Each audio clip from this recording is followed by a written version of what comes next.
Bubur sumsum dikunyah-kunyah.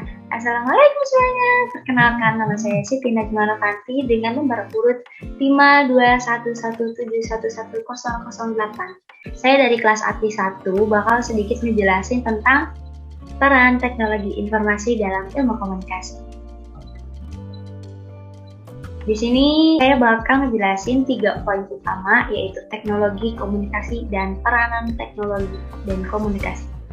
Teknologi menurut Rick Bain meliputi alat, mesin, perlengkapan, senjata, perumahan, pakaian, transportasi hingga komunikasi. Dan komunikasi menurut James A. Fitzgerald suatu proses pada seseorang yang berusaha untuk memberikan pengertian dan informasi dengan cara menyampaikan pesan kepada orang lain. Dan peranan teknologi dan komunikasi menurut pendapat saya sendiri adalah banyaknya perubahan pada bidang komunikasi akibat adanya teknologi. Yang pertama kita bakal ngebahas dulu teknologi. Yang pastinya kita udah agak asing dengan yang namanya teknologi. Karena kita sehari-harinya memakai teknologi. Nah, sebelumnya kita harus mengenal dulu apa sih itu teknologi. Definisi yang saya temukan adalah teknologi merupakan alat, teknik, atau cara yang dapat membantu manusia dalam melakukan pekerjaan menjadi lebih ringan, cepat, baik, dan masih banyak lainnya. Oke, kalau kita throwback ke masa lampau atau masa lalu, itu kita memang masih bisa hidup tanpa adanya teknologi. Tetapi karena adanya teknologi zaman sekarang, kita tuh lebih cepat. Contohnya seperti adanya televisi. Kita bisa mendapatkan informasi-informasi lebih cepat tanpa saat kejadian tersebut juga kita bisa langsung mengetahuinya karena adanya teknologi itu. Kalau pada masa zaman dulu kan itu kita kayak harus menunggu 1 hari dari surat kabar apa-apa.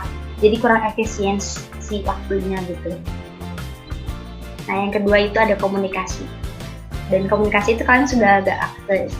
Nah setiap hari kan masih berkomunikasi dengan juga.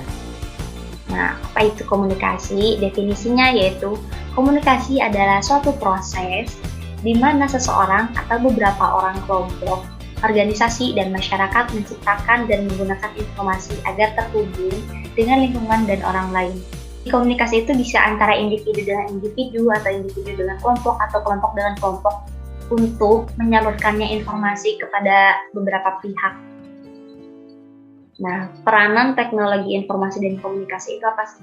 Oh iya, tadi aku tuh nggak ngejelasin tentang informasi, karena informasi itu kalian udah pasti pada tahu kan, informasi itu ya informasi.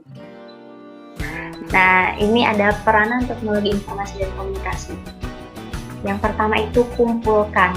Yang pertama itu kalian pasti harus ngumpulin dulu informasi untuk bisa disampaikan kepada masyarakat atau kepada siapapun itu. Yang kedua kita kelola, nggak mungkin kita langsung menyebarluaskan tanpa mengenai aspek-aspek ini.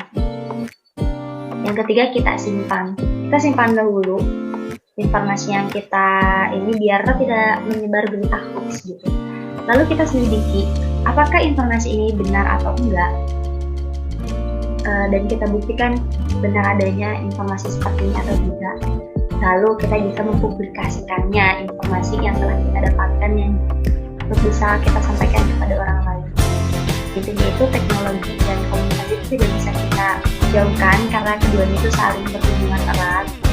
Karena adanya teknologi informasi dan komunikasi itu kita tuh bisa lebih cepat tanggapnya untuk atas informasi yang ada di dunia.